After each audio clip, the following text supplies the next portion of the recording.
This is 5 on your side at 5, focused on you.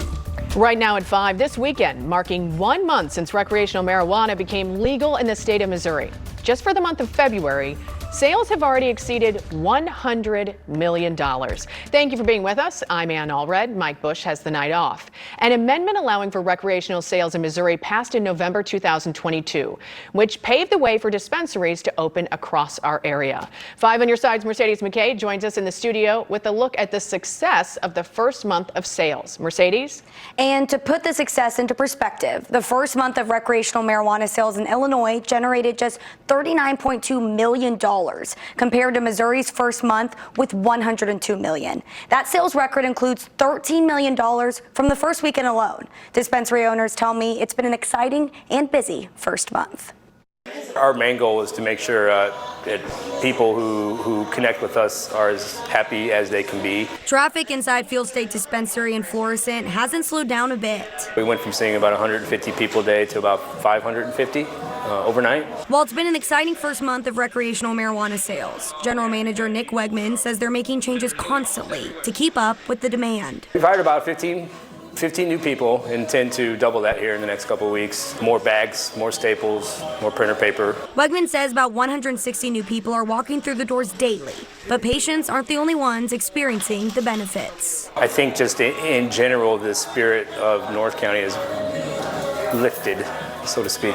Down in South St. Louis City, people waited hours in line for the grand opening of a new dispensary, Viola St. Louis. It's been unbelievable. The support from the people of St. Louis has been incredible, and we're just really excited about everything. This is the second location CEO Daniel Pettigrew and his team opened this weekend. Both are located in the city of St. Louis and are the only black-owned dispensaries in the city. It's a family-owned business, and we treat it as such. The dispensary located on Iowa Street is also the only dispensary in the city with a drive-through. People just come in a safe, secure place, get their product, and get out. So that's the main thing. It'll really allow us to serve more customers. Just like cannabis changed Pettigrew's life, he's excited to help change others. The stigma of the war on drugs has really been unbelievably negative and has been directed and affected some communities more than others. So for us, the opportunity to kind of correct that wrong is huge.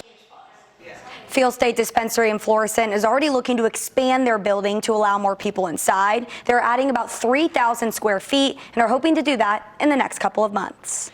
Right now, a man is recovering after he was shot at a gas station in Florissant last night. Police say this happened around 10 p.m. at the Quick Trip located at Lindbergh Boulevard and Thunderbird Avenue.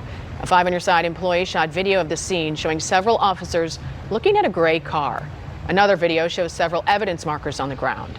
The victim was taken to the hospital with minor injuries. Right now, St. Louis County Police are looking for 2 people who fled a rollover crash this morning in North County. It happened just before 8 a.m. at the intersection of Lewis and Clark Boulevard and Highway 67.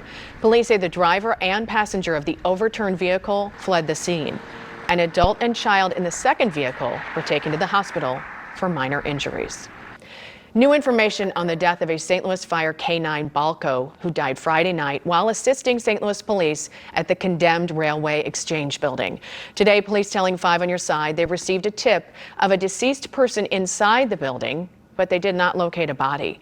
During that investigation, the fire department said that Balco fell from a 5th-story window or opening and died.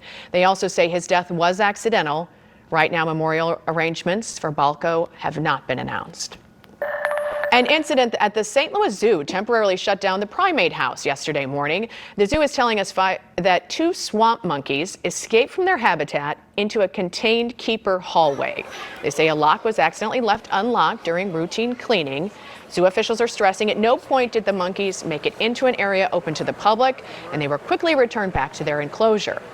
You might remember that an incident a few weeks ago, that was when Ben, an Andean bear, escaped from his enclosure in the river's edge, not once, but twice.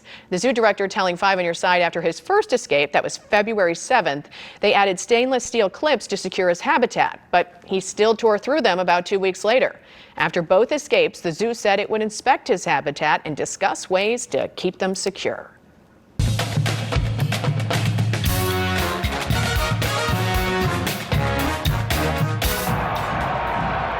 It is a historic start to St. Louis City SC. Last night, the new MLS team won the home opener, beating Charlotte FC 3-1. City SC is now 2-0. That's the first expansion team to start with that record since 2018.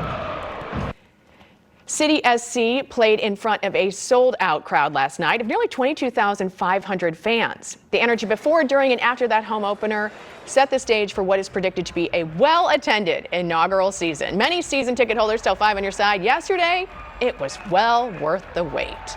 I'm excited that, again, growing up in St. Louis, coming downtown and experiencing wonderful things, that we get to do that again with these guys, and they get to experience having that same civic pride. City SC's next match is next Saturday on the road against Portland. They'll play at City Park on March 18th against San Jose. Sports director Frank Cusimano will have more on City SC coming up in sports.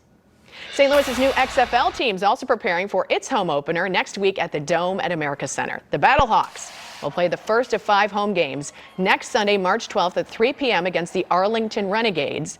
Due to an overwhelming demand, the XFL has increased the seating capacity for the home opener. Single game tickets in the 300 level will go on sale tomorrow at 10 a.m. Prices start at $24. Season tickets in the 300 level are also available starting at $40 per game. Let's turn to that gorgeous weather. Beautiful outside, temperatures in the 60s. Meteorologist Gary Frank is in for Scott tonight. And Gary, did we get to 70 today? Not quite. Not It quite? it felt like it, right? You just go outside and, have that wind and, it's March. It feels very warm and we're going to get there tomorrow. But I want you to even go out and enjoy this evening, because even at 5:07, it's still very mild. You see the flags, obviously a big component of why we've warmed up so much. Temperatures still in the 60s area wide, 64 at Lambert, with a south-southeast wind at 24 miles an hour. And that's one of the keys for us to warm up. There aren't too many clouds, but there have been some high clouds and they're clearing now.